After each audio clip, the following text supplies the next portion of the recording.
Draga braćo i cijenjeni džematlije, zaista svaka hvala pripada Allahu dželle šanuhu. Od njega pomoć i oprost tražimo. Zahvaljujemo mu se na blagodatima koje nam u obilju i jednu za drugom spušta. Svjedočimo da nema Boga osim Allaha koji je zaprijetio kaznom lašcima i smutljicima. Svjedočimo da je naš vjerovjesnik Muhammed sallallahu alejhi ve sellem Allahov rob i poslanik najbolje stvorenje. Neka je na njega i njegovu časnu porodicu, njegove ashabe, šehide i one koji slijede u dobročinstvu Božji mir i blagoslov. Draga braćo, u svakom vremenu postoje ljudi kameleoni. Kamufliraju svoje namjere, a skrivaju se iza lijepi riječi i parola.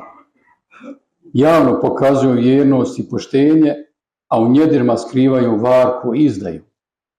Hvališu se pravdoljubljem, a priželjkuju smutnju i umiru njene plodove.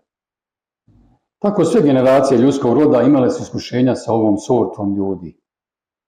Od njih se nisu uspjeli sačuvati ni vjerovjesnici, ni poslanici, ni učenjaci, pogotovo obični svijet. Nikada se nije desio ni jedan incident, a naročito kriza, a da oni nisu iskoristili priliku da manipuliraju emocijama ljudi i da love u mutnom, kako to narod kaže. Uzvišeni Allah dželle šanuhu kazao je za njih u svojoj mudroj objavi u suri El-Ahzab u 60. ajetu sljedeće: Sta'idhu billah.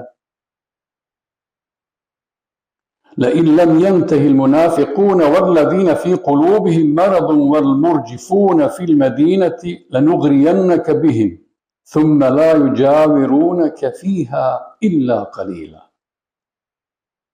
Ako se licemjeri i oni čija su srca bolesna i oni koji po Medini šire laži ne okane toga, mi ćemo ti vlast nad njima prepustiti i oni će samo kratko vrijeme kao susjedi tvoji u njoj ostati. Tako, braćo, u bitci na Uhudu murdžifi ili smutljivci su proširili vijest da je poslanik selam ubijen. Širili su priču da se muslimani neće vratiti živi sa Tebuka. Kada je promijenjena kibla, govorili su šta je sa onima koji su umrli prije promjene i kakav je status njihovog vjerovanja i namaza.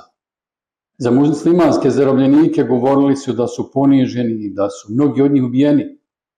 Oklevetali su Aišu radijallahu anha i tako dalje i tako dalje.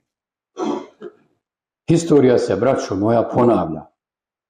Kao što se najbolje generacije muslimana nisu mogle sačuvati zla ovakvih smutljivaca, tako i danas postoje ljudi koji idu njihovim stopama.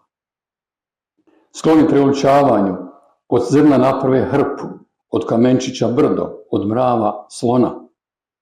Namjerno, tendenciozno tumače događaje kako bi time obmanuli ljude, napakostili im i nanijeli zlo. Njihova najveća ambicija je raspirivanje zla, oživljavanje starih, smutnji, zavađanje ljudi, širenje pesimističnih vijesti i glasina. Bez ikakve provjere i selekcije informacija, oni su spremni da u javnost iznose sve što čuju i saznaju, pa makar to bilo važno za opće dobro i sigurnost ljudi.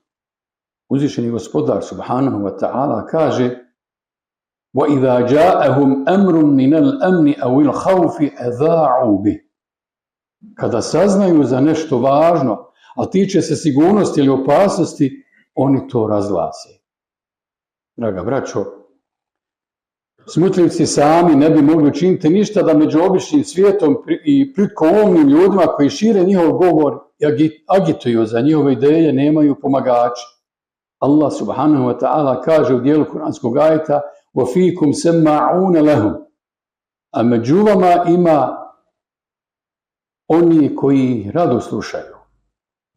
Zato je, braćo, apsurdno protiv ovolike količine laži u javnosti ili javnom prostoru boriti se samo saopćenjima, demantima, reagiranjima. Uz jaku vjeru i samosvijest, medijsku i političku kulturu, potrebno je educirati građane o tome šta je propaganda i kako inteligentno i promišljeno prići svakom sumnjivom izvoru informacija. Tako se navodi jedan primjer da u toku Drugog svjetskog rata njemačka obavještajna služba u okviru psihološkog zastrašivanja Engleza raširila vijest da se svi radioaparati u Velikoj Britaniji snimaju i špijuniraju od njemačke obavještajne službe. Engleskom premijeru Winstonu Churchillu nije palo na pamet da demantuje tu izmišljotinu. Umjesto demantija i saopćenja, Churchill se preko svih medija obratio naciji umirujućim savjetom rekavši: tačno je ovo što njemačke službe tvrde, ali ja vam preporučujem i savjetujem da stavite svoje obične metalne ključeve na radioaparate i bit će potpuno neutralisana i blokirana njemačka ozvučenja. Draga braćo, poslanik sallallahu alejhi ve sellem kaže: dovoljno je čovjeku laži da prenosi sve što čuje. Mi, muslimani, nažalost, lahak smo plijen ribarima ljudskih duša. U sve što čujemo i vidimo bespogovorno vjerujemo i sve iz nas curi poput vode. Ima li uopće neke metalne ključeve, neki obrambeni filter kojim ćemo neutralizirati laži i dezinformacije koje se ciljano plasiraju u javni prostor? Pogledajte kako olako i lahko vjerno drugi manipuliraju s nama i našim osjećajima. U jednom času, običnim statusom objavljenom na društvenoj mreži, ni za šta nas može podići i zbuniti, a već sutradan ni okom ne trepnemo za 100 puta krupniju stvar koja nam se dešava.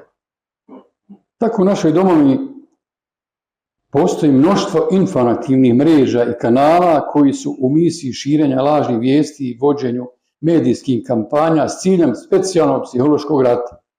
To su svojevrsna psihološka tempirana bomba ili bombe i psihološko oružje za masovno uništenje. Jer ako nismo potpuno politički nepismeni, bit će nam bjelodano jasno ko i za čije ciljeve koristi tu ideološku municiju. Braćo moja, demagozi koji umjesto svoga posla bezočno lažu i optužuju druge igraju providnu populističku igru.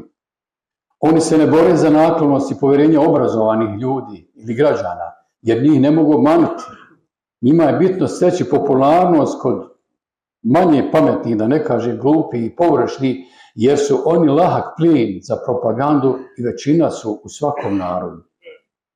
Zato, draga braćo, principijelno primjenjujemo islamsko načelo provjeravanja vijesti i opreznosti pri njihovom dijeljenju i komentarisanju. U ovim kriznim vremenima sasjecajmo smutnju u njenom korijenju i isušujemo je na njenom izvoru. Umjesto izmišljotina i konstrukcija, vjerujemo zdravoj logici i činjenicama. Klonimo se preuveličavanja, zastrašivanja, podstrekivanja mržnje u komentarima i analizama. Jer, braćo moja, svi mi zajedno odgovorni smo za očuvanje vjere i naših tradicionalnih vrijednosti, ali moramo brinuti i o miru, sigurnosti, budućnosti domovine, njenih institucija, resursa i zajedničkih interesa i dostignuća. Zato, milostivi Bože, podari nam blagoslov u Kur'anu i sunnetu. Gospodaru naš, ne kazni nas ako zaboravimo ili što nehotice učinimo. Gospodaru naš, ne tovari na nas breme kao što si ga tovario na one prije nas. Gospodaru naš, ne stavljaj nam u dužnost ono što ne možemo podnijeti. Obriši grijehe naše, oprosti nam i smiluj se na nas. Amin.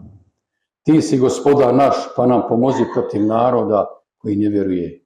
Amin. Ja rabbel alamin.